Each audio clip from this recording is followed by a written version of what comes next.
HIV ऐं AIDS मरीज़ हुजण जी तस्दीक। सिंध एड्स कमीशन क़ाइमु करण जो हुकुम सिंध हाई कोर्ट में ॿुधणी थी। सॼे मुल्क में HIV ऐं एड्स जा 1,60,000 मरीज़ आहिनि। सिहत खाते मुताबिक़ सॼे मुल्क में HIV ऐं एड्स जा 1,60,000 मरीज़ आहिनि।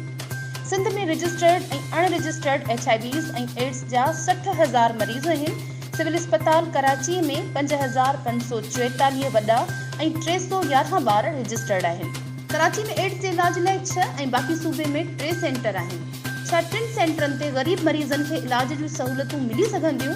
दरख़्वास्त गुज़ार जो मौक़िफ़। अदालत सिंध एड्स कमीशन जोड़ण जो नोटिफिकेशन जारी करे 17 सेप्टेम्बर ते पेश करण जो सिहत खाते जे इख़्तियारियुनि खे हुकुम ॾिनो।